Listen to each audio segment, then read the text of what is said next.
नमस्कार, दृष्टि न्यूज में आपका स्वागत है। मैं हूं आपके साथ अंकिता। चलिए बढ़ते हैं मुख्य खबर की ओर। जबलपुर इस समय राजनीति का रण क्षेत्र बना हुआ है, जहां भाजपा पार्टी और जिला कांग्रेस पार्टी के एक दूसरे पर तीखे वार देखे जा सकते हैं। हाल ही में जबलपुर में महापौर के नेतृत्व में सफाई कर्मचारियों का सम्मान समारोह किया गया था, जिसे मध्य प्रदेश के लोक निर्माण मंत्री राकेश सिंह ने जिला कांग्रेस पार्टी पर सीधा वार करते हुए कुछ ऐसा कह दिया था कि वह एक चर्चा का विषय बन गया, जिसको लेकर के आज जिला कांग्रेस पार्टी के नगर अध्यक्ष सौरभ नाटी शर्मा ने मीडिया को जानकारी देते हुए बताया कि मध्य प्रदेश के लोक निर्माण मंत्री राकेश सिंह नगर सत्ता में वह बड़े भैया हैं और बाकी चाहे वह भाजपा पार्टी के वरिष्ठ नेता हों अथवा कांग्रेस पार्टी के नेता, सब छोटे भैया हैं।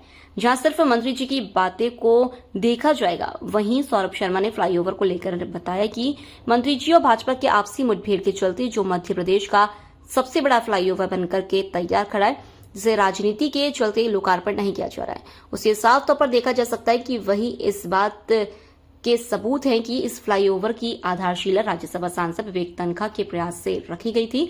फिर भी यदि इसका श्रेय मंत्री जी मोदी सरकार को देना चाहते हैं तो कोई बात नहीं। कल एक बयान दिया है मंत्री जी ने कि छुटभइयों की बात का जवाब नहीं देते। हाँ, बिल्कुल सही है। इस समय जो मंत्री है वो सबसे बड़ा है, बाकी सब छुटभइया है। फिर चाहे वो इस शहर के सांसद जी हो, फिर चाहे महापौर जी हो, फिर चाहे विजनरी नेता रहे हैं भारतीय जनता पार्टी के हैं, भले ही आदरणीय बिश्नोई जी। और आज तो समय यह है कि जो बड़ भैया हुआ करते थे, जिनसे माननीय मंत्री जी पार्षद की टिकट की गुहार लगाया करते थे, वे भी आज के तौर पे छुटभइया हो गए। और छुटभइयों का आलम यह है कि पश्चिम विधानसभा में जब छुटभइया जनता उनके कार्यालय जाती है तो उनसे वैसे ही व्यवहार किया जाता है जिस तरीके से बड़ भैया करते हैं। छुटभइयों की वहाँ पर सुनवाई कुछ नहीं होती है। ये तमाम बातें जबलपुर में देखने को आई है। खैर, मुद्दे की बात पे आते हैं। माननीय महापौर जी ने परसों सदन में कहा कि फ्लाईओवर के लिए राकेश सिंह जी का सम्मान किया जाएगा। क्यों किया जाएगा भाई सम्मान? राकेश सिंह जी का उसमें क्या योगदान रहा? सम्मान करना चाहिए तो उन मजदूरों का करना चाहिए जिनने वहाँ पर फ्लाईओवर का निर्माण किया, उस जनता का करना चाहिए जिनने माननीय मंत्री जी की जिद के कारण अभी तक उस फ्लाईओवर के लिए तरस रहे हैं, जाम का शिकार हो रहे हैं, कईयों की मौत हो गई है समय पर अस्पताल ना पहुँचते हुए।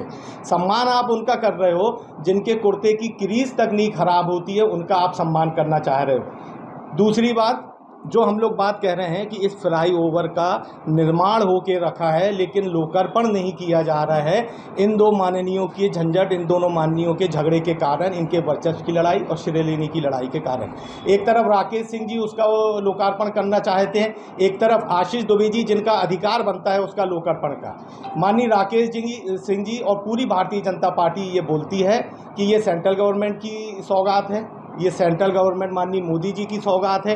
तो माननीय मोदी जी के हाउस का सदस्य जबलपुर में कौन है? माननीय मोदी जी का इस शहर में नुमाइंदा कौन है?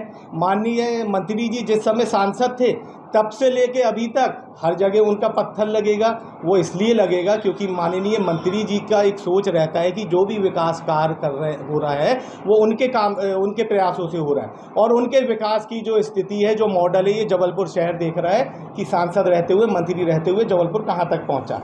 अब आपको इस फ्लाईओवर की हकीकत से रूबरू कराता हूं, जो आप लोग भी इसको जानते हैं। ये साल 2014 का मामला है, जब माननीय प्रभात साहू जी इस शहर के महापौर हुआ करते थे।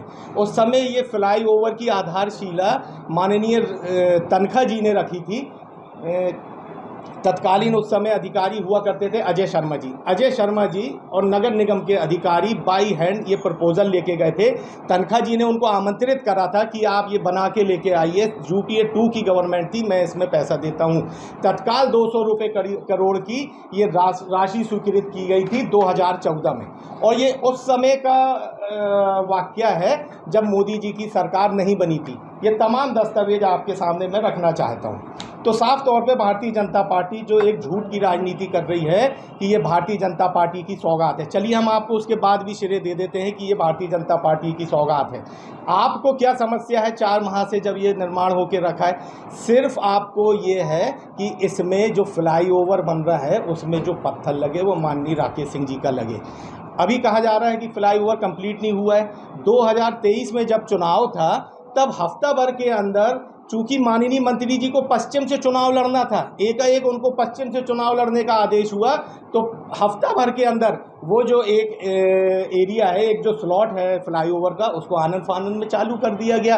अब चालू इसलिए नहीं हो रहा है क्योंकि अगर चालू किया जाएगा तो सरकार डिसीजन नहीं ले पा रही है, भाजपा डिसीजन नहीं ले पा रही है कि आशीष दुबे जी फीता काटेंगे कि राकेश सिंह जी फीता काटेंगे।